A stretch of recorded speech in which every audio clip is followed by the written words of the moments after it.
This is Egypt's #1 for hit music, 104.2 Nile FM. Now, the best of the buzz with Sally. Another week has gone by and I'm still here sitting on the edge of my seat, ready to give you the latest stories from the week. I'm Sally and I've got all the recent showbiz buzz right here on another edition of Nile FM's The Best of the Buzz. Egypt's #1 for hit music. Nile FM, Cairo.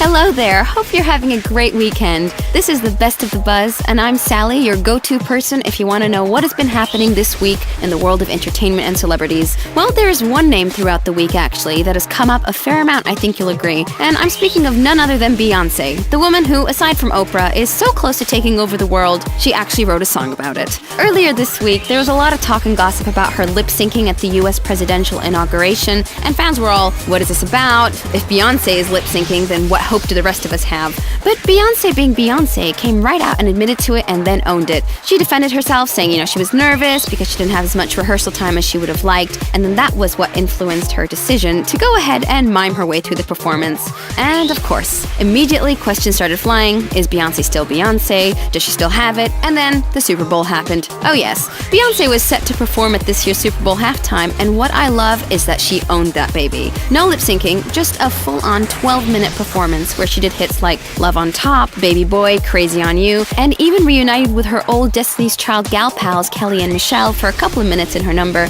singing bits of Independent Woman Part 1 and Bootylicious before they left the stage, and then let Beyonce wrap it up with her song Halo. It was a real in-your-face moment for really anyone who doubted Beyonce even for a split second, like me. Anyway, got some more music lined up for you on Nile FM, your #1 for hit music, and when you get back, I'll be letting you know which famous actor just got his hands and feet cemented in Hollywood. More on that on this week's The Best of the Buzz. It's The Best of the Buzz, and it's me, Sally, always here and always ready to break things down for you from the week when it comes to the world of entertainment. It does need some decoding sometimes, you'll agree. I told you about one particular actor getting his hands and feet cemented in Hollywood, and no, it wasn't a freak accident, and it wasn't just some random sidewalk that this person got cemented in. It was actually in front of the famous Chinese theater, and it was none other than Robert De Niro who got this honor. He joins the likes of Johnny Depp and Brad Pitt, but it was actually his Analyze This and Analyze That co-star and comedian Billy Crystal who was present to show his support. Crystal said a number of very, very nice things about De Niro, including that he has a natural gift when it comes to being funny, which is apparent in all his films, and just wanted to be there to show his support for the actor. De Niro is already a 2-time Oscar winner for Raging Bull and The Godfather Part 2, and is actually nominated again this year for his supporting role in the film Silver Linings Playbook. He's actually up against Alan Arkin, Tommy Lee Jones, Philip Seymour Hoffman, and Christopher Waltz, who are, I'm gonna say it, all epic and talented performers. But I gotta admit, I've got a soft spot for Bob De Niro, and I'm gonna be rooting for him this award season. But that's just me. Anyway, coming up, I've got the latest regarding which movie is currently topping the charts and which director-actor just won this year's Directors Guild Award. This is The Best of the Buzz right here on Nile FM, your #1 for hit music. I'm back. Actually, I didn't really go anywhere. I'm here. Hi, it's Sally. And as promised, I'm going to let you know about what's going on with the massive amount of awards that seem to be handed out left, right, and center from week to week on this week's The Best of the Buzz. So, one particular actor-director has been receiving a substantial amount of awards this season, and even though his movie is fairly brilliant, I'm going to say that, and that's really saying the least of it, it keeps on surprising people that he keeps on getting this many awards. I'll let you guess. Alright, well, he is an Oscar winner already for his original screenplay with Matt Damon, Good Will Hunting.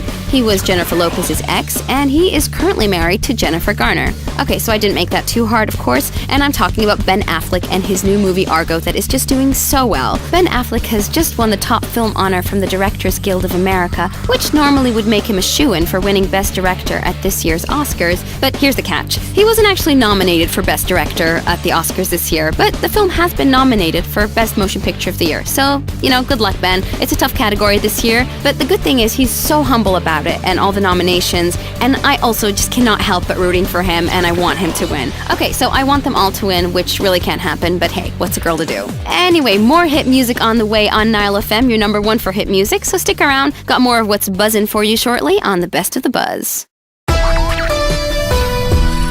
It's Sally, and it's the best of the buzz on Nile FM, and I've got the news you've been waiting for. The latest from the movie charts, of course. Well, last week it was Hansel and Gretel Witch Hunters, a horror movie that is set to give me nightmares for the rest of my life, that was at the top of the charts. But this week, it's something a lot more easygoing.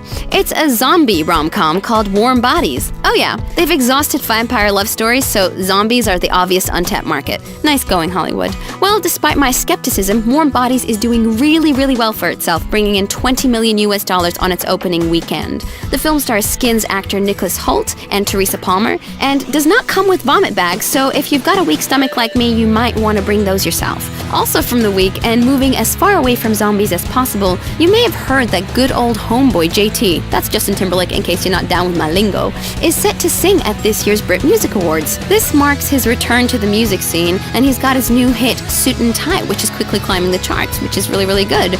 He took the time away for a little bit to focus on his acting career, but the good news is Justin Timberlake is back. The last time he performed at the Brits actually was in 2003 with Kylie Minogue, but this year he's set to share the stage with the likes of Robbie Williams, Muse, Mumford & Sons, and Emily Sandé. The Brit Awards are going to be on February the 20th, so I'm going to keep an eye out on that personally. Anyway, we're going to get back to some more hit music for you right here on Nile FM, your number one for hit music, so don't go anywhere. The best of the buzz isn't done yet.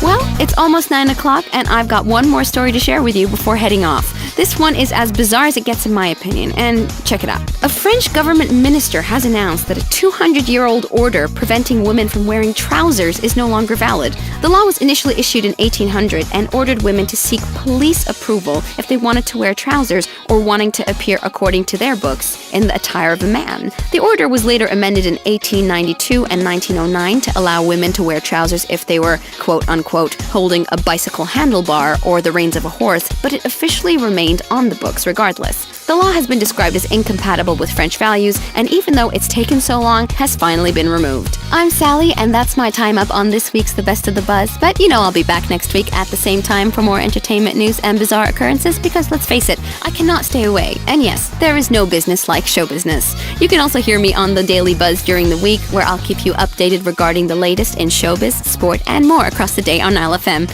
Corsten's Countdown is coming up next, and until next week, stay safe and have a good weekend.